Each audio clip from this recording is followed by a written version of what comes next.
Bienvenidos al proyecto Formación de Líderes en Educación para la Vida, con el profesor Bonilla. Buenos días para todos y para todas. Está hablando el profesor José Bonilla, autor del proyecto Formación de Líderes en Educación para la Vida. Estamos en el momento, en el audio número 37, que corresponde a la temática siguiente: la visión holística y su relación con problemas prácticos. O sea, la holística no es apenas teoría, es teoría y es práctica. Bien, la ciencia clásica, o sea, el cartesianismo, concentra sus esfuerzos en comprensión del mundo en función de ¿qué? De variaciones y de alteraciones en los cuerpos físicos, tanto inanimados como animados. Inanimados una piedra, animados una hoja de un árbol. La visión holística, por su parte, concentra sus esfuerzos en las interrelaciones entre esos dos tipos de cuerpos.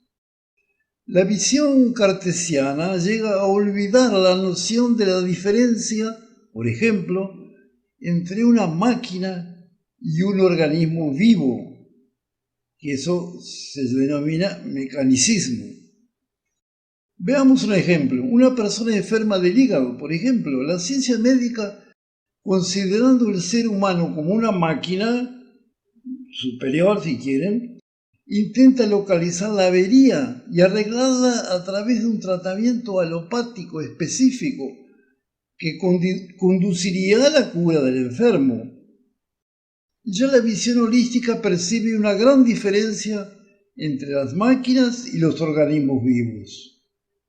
En efecto, una máquina es la suma de partes o piezas. Ya un organismo es más que eso. El todo, o sea, el organismo global, es mayor que la suma de las partes, porque existen actividades coordinadoras dirigidas por el todo, que no encajan rígidamente en las partes, dejando margen para variación, flexibilidad y adaptación, o sea, posibilitando y tal vez hasta dirigiendo la evolución. En el caso del enfermo del hígado, el enfoque holístico considera que quien primordialmente está enfermo es la persona y no el hígado, y que debido a ciertas circunstancias específicas la enfermedad se manifiesta en aquel órgano, probablemente el eslabón más débil de su cadena física. De modo que si tratamos el hígado con alguna medicina y nada más ese hecho, el problema seguramente volverá, afectando ahora a otro órgano.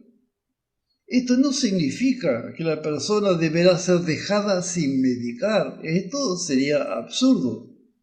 Si existiese un remedio adecuado, nada impide y todo indica que él debe ser administrado con las frecuencias y dosis recomendadas por las investigaciones médicas.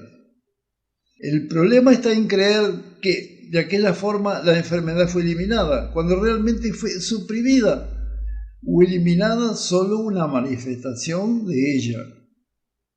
Ahora, según el enfoque holístico, la idea comúnmente aceptada de que salud y enfermedad son extremos opuestos de un continuo unidimensional como si fuese una línea recta es cerrada.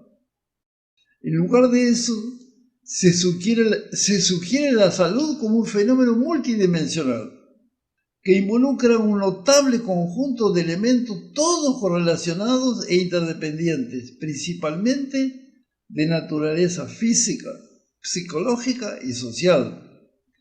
En efecto, personas poseedoras de defectos físicos hasta graves, debido a actitudes psicológicas y sociales positivas y constructivas, consiguen contrabalancear aquellas deficiencias en un grado relativamente alto, lo suficiente para sentirse en un estado general de bienestar. Por ejemplo, el presidente Roosevelt de Estados Unidos, que tuvo a su cargo la lucha contra el nazismo, era paralítico, había tenido la enfermedad de parálisis infantil en las piernas. Bien, por otro lado, es bien conocida, principalmente en nuestra sociedad regida por la mente colectiva, la existencia de personas en buen estado físico que se transforman en enfermos imaginarios debido a problemas emocionales de las más diversas índoles o a dificultades de convivencia social. Otra área interesante de actividades prácticas es la agropecuaria, en la cual la visión holística tiene significado bien concreto y es capaz de dar respuesta a los problemas causados por el modo prevaleciente actual de desarrollar aquella actividad que es la agricultura agroquímica. Este enfoque prevaleciente es mecanicista, considerando las plantas, los animales, el suelo, en fin, la naturaleza toda como una máquina y no como lo que realmente son, seres vivos, individuales o agrupados. Ya el enfoque holístico sobre agropecuaria es completamente diferente, considerando la tierra, las plantas, los animales y otros elementos naturales como sistemas o subsistemas vivos, integrantes del complejo biológico que la naturaleza como gran fuerza integradora ha colocado a disposición del ser humano. Bien, como dijimos, entonces esta agricultura ecológica es rescatada por el enfoque holístico. Ella propone una vía tecnológica diferente a través de prácticas agronómicas más baratas, más funcionales, más simples, más humanas y más armoniosas, correspondiendo a las llamadas tecnologías blandas o leves, sustituyendo la sofisticación generalmente innecesaria y cuyo objetivo real es apenas aumentar los lucros por la simplicidad.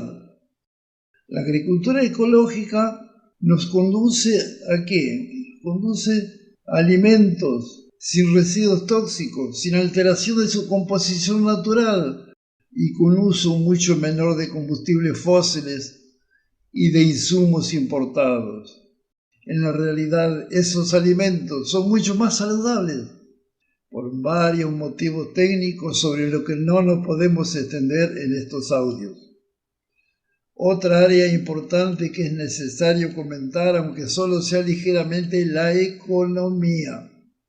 Ella está basada generalmente en modelos simplistas e irreales, aunque altamente sofisticados.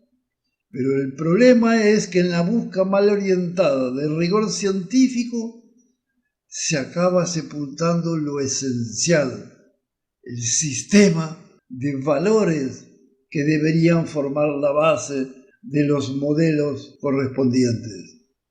En efecto, el sistema de valores que se incorpora al análisis es dado como un hecho implícito e inmutable, como una realidad monolítica que nació con el mundo, como una verdad revelada y por ello eterna. Entre tanto, ella no es otra cosa que una construcción ininteresada, útil y lucrativa para una pequeña minoría, pero causadora de profundos desequilibrios en el conjunto. Precisamente aquel sistema de valores implícito en los modelos económicos es lo que nos ha llevado a la actual sociedad de consumo, a la devastación de los recursos naturales, a la destrucción del suelo, al énfasis exagerado por la tecnología pesada, percibiendo el crecimiento por el crecimiento, no ya como un objetivo razonable y sí como una verdadera obsesión. Bien, creo que ha sido suficiente la explicación sobre este tema. Obviamente hay muchísimo más para decir, pero ya sería a otro nivel técnico, más específico. De modo que vamos a dejar este audio en este momento. Quiero agradecer a todos ustedes la presencia y les deseo buenos días y buenas tardes y les agradezco, reitero, su participación en estos programas y también les quiero decir una cosa afectiva, los quiero mucho. El próximo audio va a ser sobre aspectos básicos, algunos aspectos básicos relacionados con la visión holística.